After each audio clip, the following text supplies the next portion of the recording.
The preliminary report after the accident with Voepass Flight 2283 is released.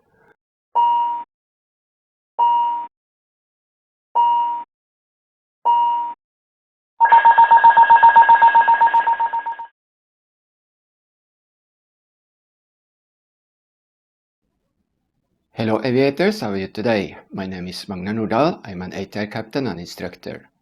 On the 9th of August 2024, an ATR 72-500 from Voepass Linas Aéreas with call sign Passadeiro 2283, performing a flight from Cascavel to São Paulo in Brazil, entered a flat spin and crashed in a residential area outside São Paulo. All 62 passengers and crew perished. This video is based on a preliminary report issued on the 6th of September 2024 by the Aeronautical Accidents Investigation and Prevention Center of Brazil, CENIPA, and the press conference they held the same day. I will also explain aircraft systems and procedures related to icing. The video is long, but it's essential to understand the events that led up to the loss of control.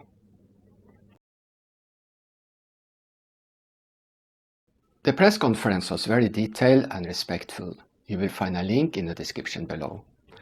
The presentation is in Portuguese. However, the subtitles can be translated. Click on the settings icon, select subtitles, auto-translate, and then select your language.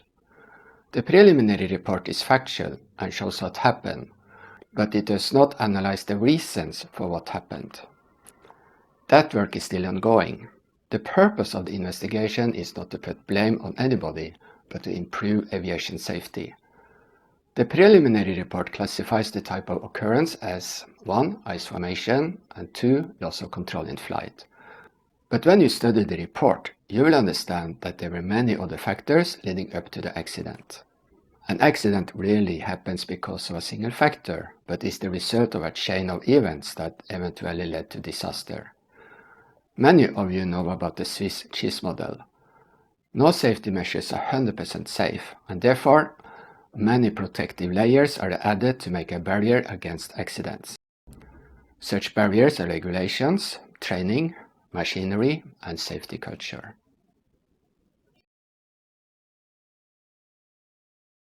The accident aircraft was an ATR 72-500 with serial number 908 and was registered Papa Sierra Victor Papa Bravo. It was built in 2010 and had accumulated 17,359 hours and 9,359 flights. The structural limit for an ATR is 70,000 flights. In March 2024, the aircraft had experienced an hydraulic leak and a tail strike during landing. The aircraft was repaired and returned to service in July the same year. The crew consisted of 2 pilots and 2 cabin attendants. The captain had a total time of 5,248 flight hours, whereof 665 hours in the ATR. On this flight, he was pilot flying. The first officer had a total of 5,143 hours, whereof 3,543 hours in the ATR. He was pilot monitoring, which meant he was responsible for monitoring the flight, communication with air traffic control, ATC, configuration changes, and reading the checklists. Before we look at the flight and the moments that led to the disaster, I will explain aerodynamic stall and icing and how they affect aircraft performance and control, because both were factors in this accident.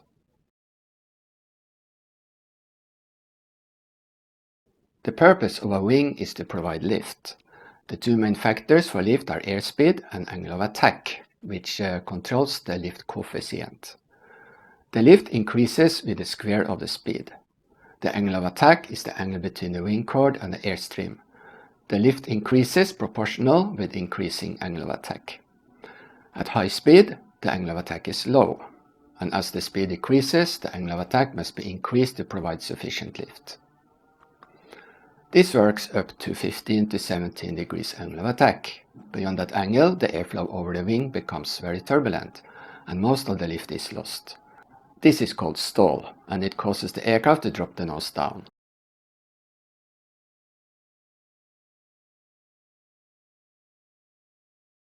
To put this into context, we normally do not exceed 8 degrees angle of attack in flight. To protect us from entering a stall, the aircraft is equipped with a stall protection system. It consists of two angle of attack vanes, an oral warning, a stick shaker, and a stick pusher. The angle of attack vanes are floating in the airflow and measures the angle of attack. When the angle of attack exceeds 11.6 degrees, the stick shaker is activated. This is how we test it. When the angle of attack continues to increase to 13.5 degrees, the stick pusher is activated. It pushes the control wheel forward with a great force. When the stick shaker is activated, the procedure is to push the control wheel firmly, and if the flaps is retracted, you set flap 15. Then you set power management to MCT, maximum continuous power, and the condition levels to 100% override. Both actions will increase propeller RPM to 100%, ensuring maximum power is available.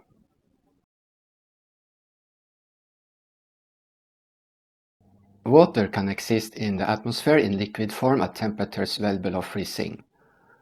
Aircraft icing happens when the aircraft flies through fog, clouds, or precipitation when the temperature is below freezing.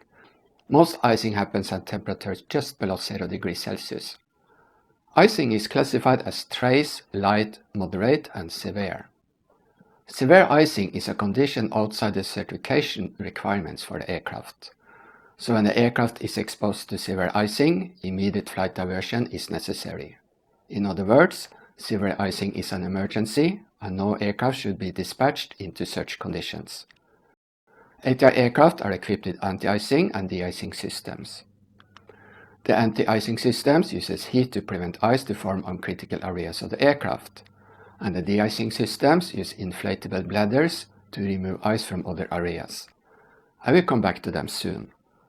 But ice can form on other areas, such as the nose cone, propeller spinners, and antennas. This ice affects the performance of the aircraft in the following ways. 1. Ice increases the weight of the aircraft. However, we are talking about not more than 1 or 2% increase in the total weight. 2. Ice increases the aerodynamic drag. This can be a serious threat. When ice accumulates on the aircraft, it has an irregular shape, disrupting the aircraft's streamlined shape. The result is an increase in aerodynamic drag, which means the aircraft's performance is degraded. In climb, it may even stop climbing, and at cruise, it will lose speed. And 3. Ice can reduce the stall angle. Ice formation on the wings is removed by pneumatic boots, which are rubber tubes that are inflated and deflated, and this movement breaks off the ice. But there will always be some residual ice left on the boots, and this will affect the airflow over the wing. Consequently, the wing is less efficient and may stall at less angle of attack than normal. To address this issue, the stall protection system has an icing angle of attack mode, icing AOA. This mode lowers the activation threshold for the stick shaker and pusher. I will explain that more shortly. But severe icing, which is outside the certification parameters of the aircraft, may cause the wing to stall before the stick shaker or stick pusher are activated.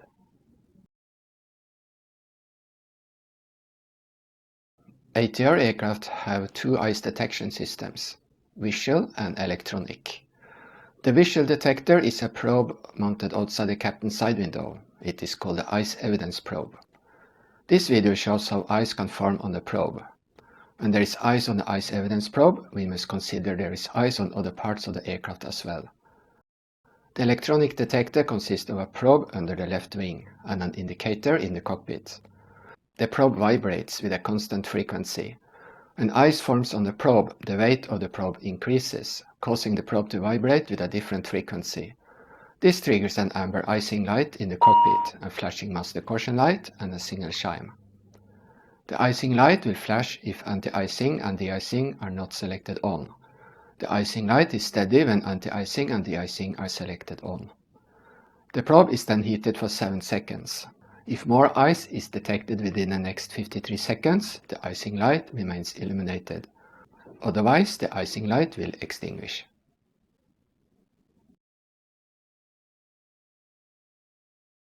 The ice protection systems are divided into 3 levels. The first level consists of windshield heating, the air data probes heating, the IRP tow tubes, static ports, temperature probes, and the angle of attack vanes. They are always on in flight. The second level is called anti-icing. It provides heating of the propeller blades, the flight control horns, and the forward part of the side window. Those anti-icing systems are switched on before the aircraft enters icing conditions, which is when the total air temperature is +7 degrees or less, and there is visible moisture in the air. The anti-icing systems can be switched off when the aircraft leaves icing conditions. When horn seating is selected on, a green icing AOA light is illuminated.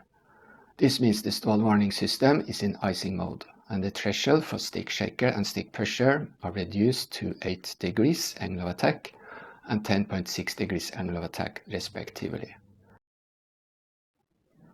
The third level is called de-icing. It consists of inflatable rubber boots in the wing leading edges, horizontal stabilizer leading edge, and the engine air intakes. The boots are inflated by bleed air from the engine compressors. For decades, pilots have been told to wait to activate the de-icing boots until some ice had accumulated on the boots. It was believed that an ice bridge would form in front of the boots if they were activated too early. This is a myth with no factual evidence. ATR aircraft have de-icing boots oriented chordwise, and they shall be activated at the first sign of ice accretion, either visually on the ice evidence probe or when detected by the electronic ice detector.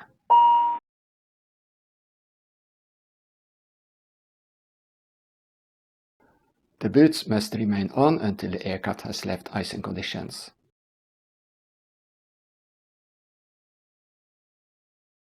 Early in the flight, the crew mentioned the icing bug was 165 knots. That means the weight of the aircraft was between 21.5 and 22 tons. On the airspeed indicator, there are several movable bugs used to mark important speeds.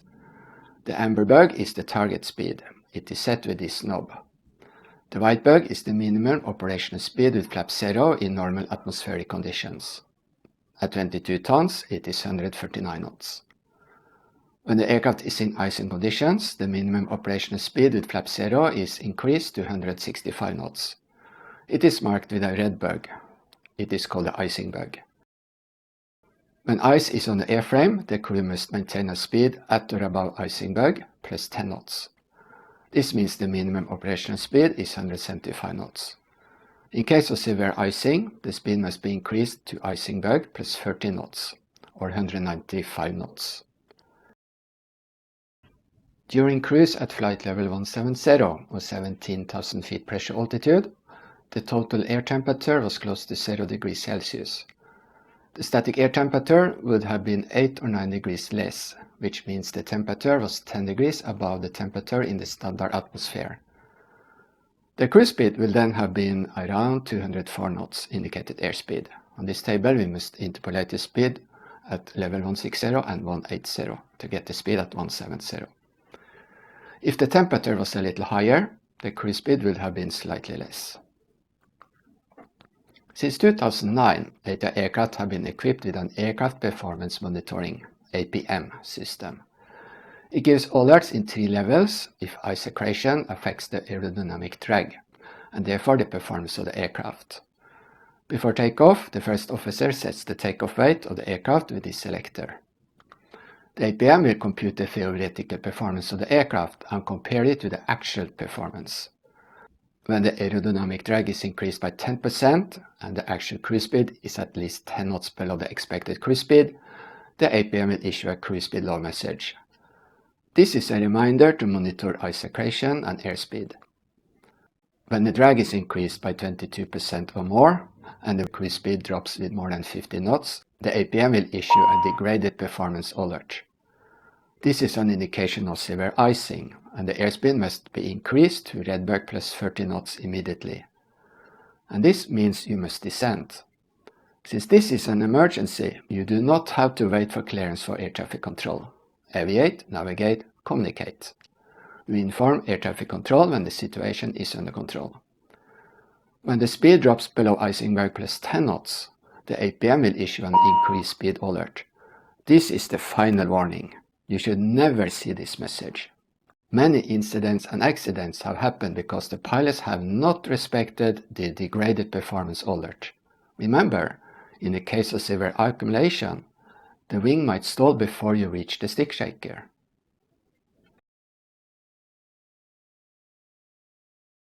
Icing can be anything from trace to severe.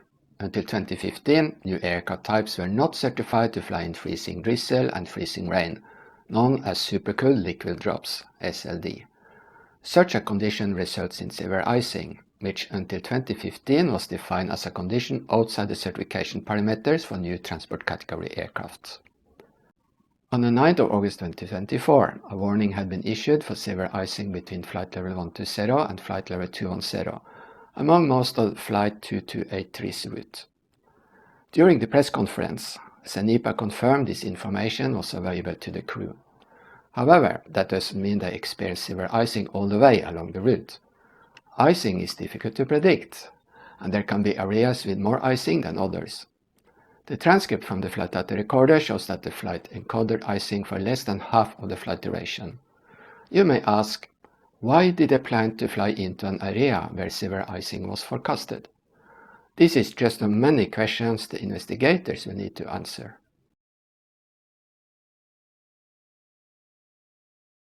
Important systems in a passenger aircraft are duplicated or triplicated for redundancy. An aircraft is allowed to depart with some of those systems inoperative. This is regulated by a manual called the Minimum Equipment List, MEL. The accident aircraft was dispatched with one air conditioning pack inoperative. The aircraft has two air conditioning packs, and their purpose is twofold. First, they provide pressurized air to the cabin. The cabin pressure is then regulated by the pressurization system, which releases some of the cabin air into the atmosphere via two outflow valves. Secondly, the packs control the temperature in the cabin and the cockpit. When only one pack is operative, it will take longer time to cool or heat the cabin, and this might cause some discomfort at the beginning of the flight. The minimum equipment list shows two air conditioning packs are installed and that one is required for dispatch. The push button controlling the faulty pack must be placarded with an INOP label. The conditions for dispatch are as follows. A. Flight level is limited to flight level 170, or 17,000 feet pressure altitude. This coincides with the service ceiling at 22 tons in icing conditions with a temperature 10 degrees above standard. B. Associated pack is selected off. C. ETOPS operations are not conducted. That was not relevant for this flight. Below is the operational procedure that must be followed. As an in-flight failure could imply total loss of pressurization, fuel consumption at flight level 100 must be taken into account to compute the trip fuel. The reason is if the other pack fails, pressurization will be lost and you must descend to 10,000 feet. The fuel consumption is higher the lower you fly, and therefore you will bring extra fuel with you. With the pack selected off, the engine torque on the affected side will increase. The reason at the pack receives air from the engine compressor is called bleed air, and that means less air is available for the engine itself. Without a functioning pack, the affected engine will receive more air and the power will be higher. The difference in torque is about 6 to 7%. According to MEL, the procedure is to adjust the power on the affected engine to ensure that both engines produce the same amount of power.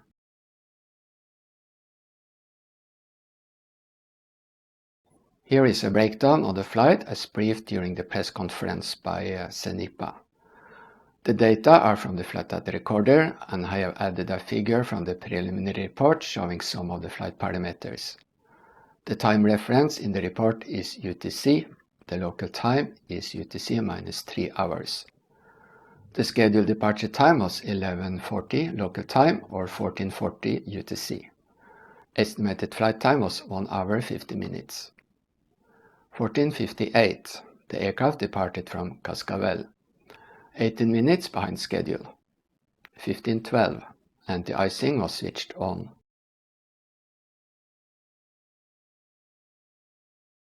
15:14, 56 seconds, the ice detector triggered an icing caution.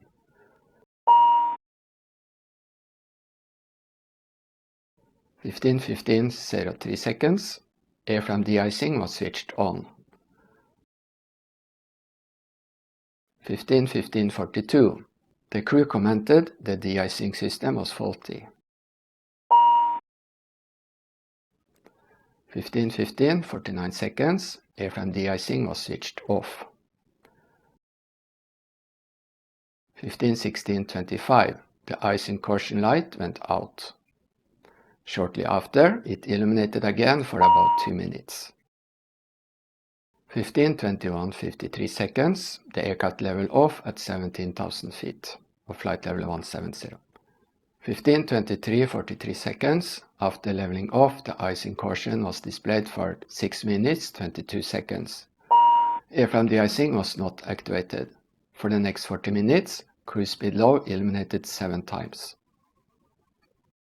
16:11:02, the icing light come on, and from now on, the icing caution light was on for the rest of the flight, except for 2 intermittent periods of 13 and 11 seconds. 16:17:41 seconds, airframe de-icing switched on.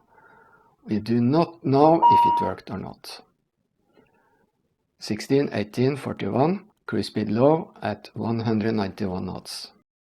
At this time, the first officer was talking with the cabin attendant about a passenger with special needs, and he relayed this information to the company in São Paulo on the company frequency.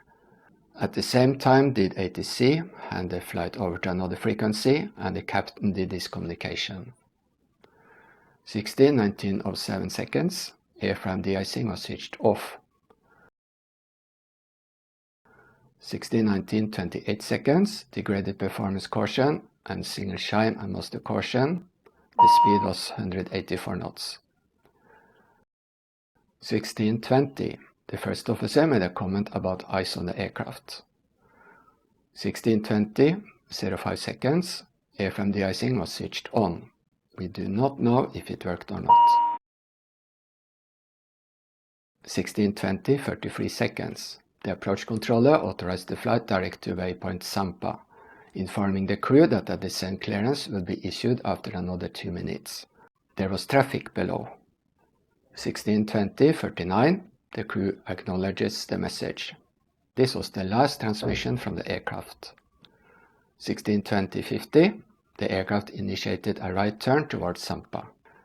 16:20:57 seconds, while in the middle of the turn with 32 degrees bank at 169 knots, increased speed, single chime and muster caution was triggered.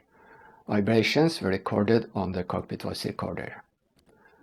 16:21:06, propeller RPM starts to increase to 100%. This is done by either moving the conditioners to 100% override or by selecting power management to MCT, maximum continuous power. 16:21:09, the stall alarm was triggered and the autopilot disconnected. There was a reversal to left roll 52 degrees bank, followed by right bank 92 degrees. The aircraft gained some altitude, and then it entered a spin to the right. Engine power was not reduced. The aircraft changed heading 180 degrees. The nose of the aircraft was then raised a little, and the aircraft entered a flat spin to the left. The aircraft completed 5 turns until it impacted the ground. A master warning was triggered during this sequence, indicated as serious malfunction or condition. 16:22:30 seconds. End of recording.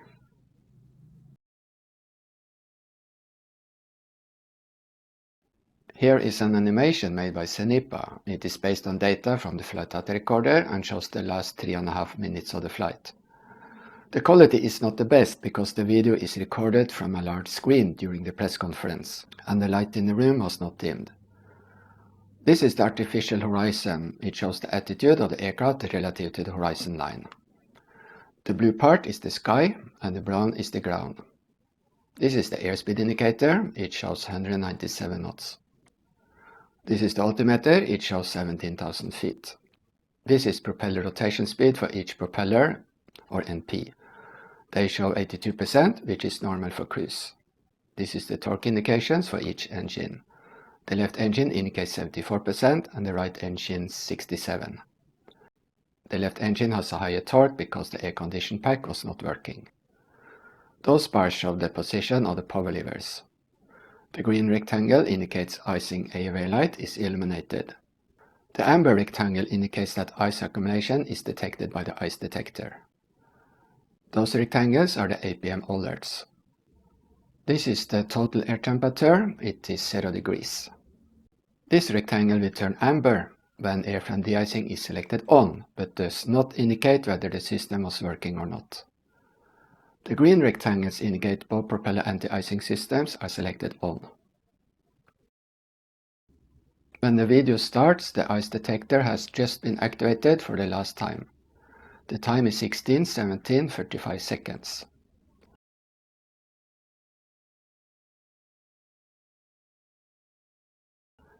Airframe de-icing is selected on.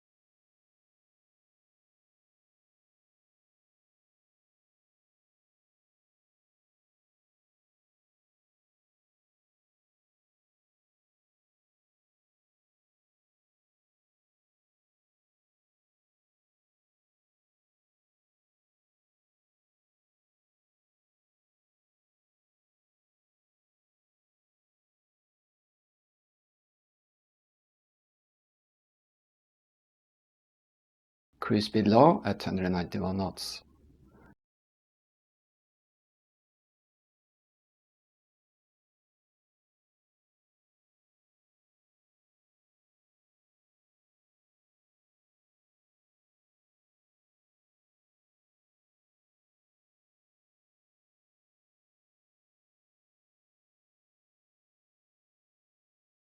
Airframe de-icing is selected off.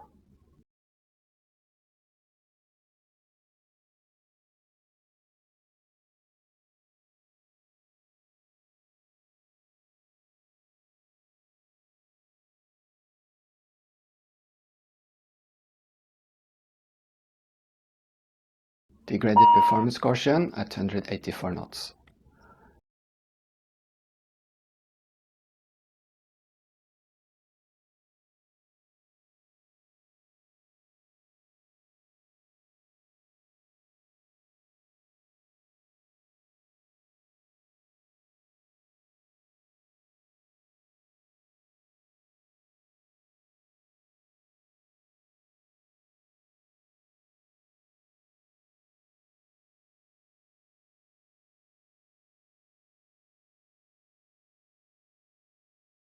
Airframe de-icing is selected on.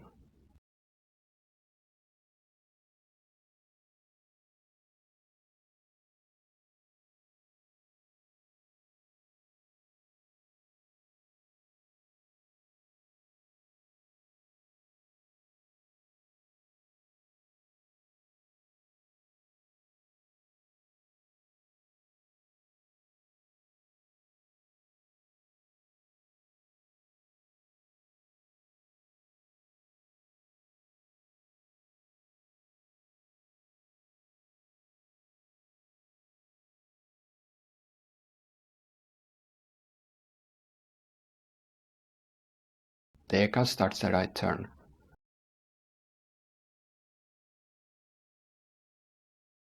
Increase speed at 169 knots.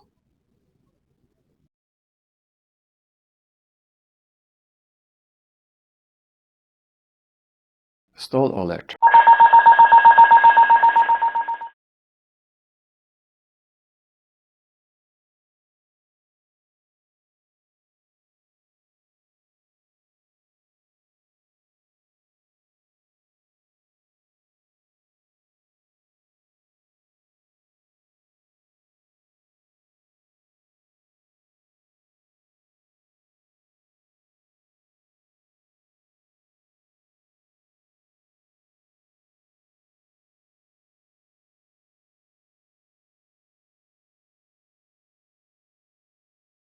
The investigators focus on the following: operational factors, human factors, and material factors. This work is ongoing and will take another 1 or 2 years. Here are some questions I hope they can answer. Why was the aircraft dispatched into forecasted severe icing? Why did the crew continue in icing conditions with a failed de-icing system? Why did the crew not react to the APM warnings? Why did the crew not apply the correct stall recovery procedure? When the stick shake activated, the nose of the aircraft was not lowered as per stall recovery procedure. The nose was in a high position until one of the wings stalled. We do not know the position of the flight controls, and therefore we do not know what the pilots did. There were so many warning signs, and still this happened.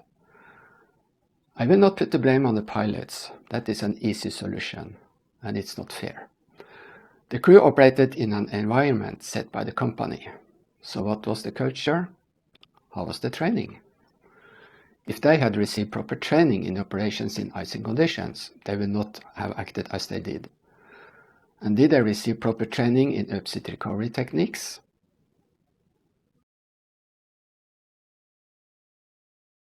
How do you detect severe icing? There will be more ice accumulation than normal, but more importantly, you have loss of performance. The APM is a very good helper. You must act when you see degraded performance, get the speed back up. You should never see increased speed. Severe icing means you are outside the certification parameters for your aircraft. That is an emergency. Remember, speed is life. And that is all for this time.